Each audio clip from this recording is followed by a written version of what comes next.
Welcome, everybody, to another episode of the Daily Fantasy Digest Podcast, the all-inclusive podcast where we talk all things fantasy sports to help give you an edge.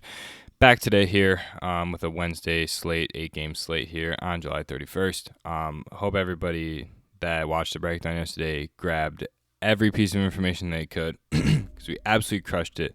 Had a sub 20% owned Yu Darvish throw 9 Ks, only put 2 runs up on the board. Then we had Drew Smyly pitch 7 innings scoreless against the Giants with 5 Ks, I believe, putting up like 20-something fantasy points. It was absolutely incredible. Smyly was sub 10% owned. I was on him all day. Everybody told me I was absolutely crazy, and he absolutely popped off. We had the Dodgers as well. Justin Turner hit a home run, and so did A.J. Pollock. Toronto did decent, had a couple hits here and there. Dinger of the day call, obviously.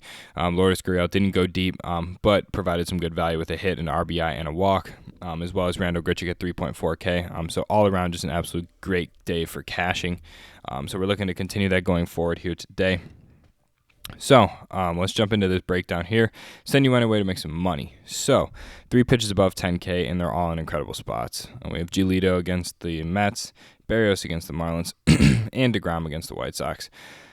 It's going to be very tough to pick a pitcher here. If we just look at DeGrom's numbers here, his away numbers are just incredible. All of his numbers are credible. So for me, DeGrom's the ace to go with today. I think it's a no-brainer because there's a lot of value at bats that you're going to be able to get to be able to pay up for somebody like DeGrom. There's not a lot of good mid-tier pitchers. There's a very big weather concern here. So if the game plays, Vince Velasquez is my top pitcher at SP2 at 7.5K. I think he's way too cheap. I think Vince Velasquez just is incredible for the price that he is. So I would definitely roll with playing Velasquez if the game plays. And I don't think the game's going to play because there's been a lot of weather concern there lately. So I'm leaning towards Jose Urquidy. He pitched an absolute gem past 2 games against some pretty tough opponents here, and Cleveland strikes out at a very, very high rate, I believe 24%. So I think Jose Urquidy is going to be able to provide some really, really good value to this slate. Now, there's 2 main teams that I want to target here. I really want to target at the top of the stack the Tampa Bay Rays. I want Austin Meadows in the lineup, at minimum Nate Lowe, and if I'm assuming Brosio will play. I'd like Brosio in the lineup as well. The Rays are pretty depleted as far as injuries. Kiermaier, Yandy Diaz, Brandon Lowe, and Tommy Pham all on injured reserve. They did trade for Eric Sogard, so that's definitely a viable spot to go with Eric Sogard hitting from the left side of the plate against Porcello. This is a very hitter-friendly ballpark here, so it's very acceptable for somebody like Nate Lowe in the lineup who just absolutely mashes the ball, as well as Austin Meadows. I think that these 3 guys here are just people that you want to lock in. I think this is going to provide you a lot of depth in your lineup and some value here. Austin Meadows is just an absolute lock for me. I know there's a tad bit of weather concern here, but Porcello throws straight fastballs. This is going to be an easy game to target here. I don't think a lot of people are going to pick this out of the Rays with Ryan Yarbrough pitching. I expect a lot of people to flock to Boston. If you can pay up Eric Sogard as a top play as well, just being traded over, I expect him to go off in this game. But for me, Nate Lowe and Austin Meadows are the absolute locks. And then Matt Brosso is is in a pretty good spot as well. Usually hits in the bottom tier of the lineup. Kind of broke out at the start of the year, so I expect for 3.9K, you can't really ask for much more. Now, second stack of the day is going to be targeting the newly traded Jordan Lyles over here on Milwaukee. He's on Milwaukee now. So there's a lot of players here that are so cheap that it's kind of hard to ignore. Matt Chapman being one of them, 4.1K for a player of this caliber, and how well he's been hitting is absolutely incredible. If we just go ahead and we take a look over here at Jordan Lyles' numbers, guy is negative in 2 of the past 4 starts. He's terrible away from home.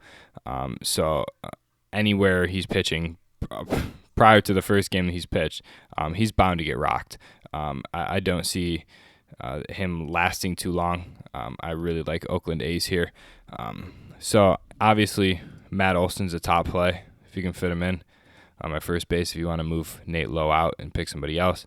There's a few other players here that I think you can really benefit from. Robbie Grossman being one of them. He's a switch hitter, has stolen base upside as well. I think Grossman's definitely a play at 3.4K that you can really go to for some value here. And then I do really want to pay up for Mark Canha here, and or Marcus Semien. Either one of these, I mean, Marcus Semien's numbers, I mean, as they speak for themselves. I would rather pay up for Semien if you can, because on this podcast, we are team low tier catcher here. Jeff Mathis is playing tomorrow against Seattle with a depleted team.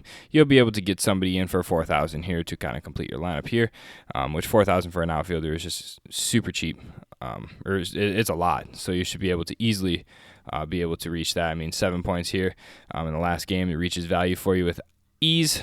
So with that being said, this is what my lineup's going to look like come lock tomorrow. Jacob deGrom, and then, like I said, either Jose Urquidy or Vince Velasquez. Vince Velasquez would obviously take precedent over Jose Urquidy, so keep that into consideration. And if we just look at the pricing, I mean, he's only $500 more, so it's not like you're going to lose that much. You'll still be able to get these guys in, take a low-tier catcher, and get $3,500 for an outfielder. So you should be able to easily stack the line with the Tampa Bay Rays as the top stack of the night. Austin Meadows, Matt Brosio, and Nate Lowe. And then the secondary stack being the super cheap Oakland A's. I love Matt Chapman at 4.1K, Marcus Semien, and I love a sneaky Robbie Grossman at 3.4K. Now, at this time, I want to make my dinger of the day call, who's going to be Austin Meadows. I think he takes Porcello deep with ease tomorrow. He's been a kind of a cold streak from the start of the year as far as homers are concerned, so I think he easily sends one out here in Boston tomorrow. So Austin Meadows is going to be the dinger of the day call and thumbnail of this video. So with that being said, appreciate all the support we've been getting on the videos lately. Hopefully everybody's cashing out with us here on the Daily Fantasy Digest podcast. Leave a like and a comment down below, as well as subscribing to the channel if you haven't already. Head on over to Twitter, follow us at Fantasy Digest _. Stay up to date with everything regarding the Fantasy Football League that's coming out, as well as any videos and anything we may tweet before lineup lock. Stay tuned for much more content and giveaways and continued breakdowns that will be coming out every day, continuing like we have been. So stay tuned for that. We will see you on Thursday for another breakdown here on the Daily Fantasy Digest podcast.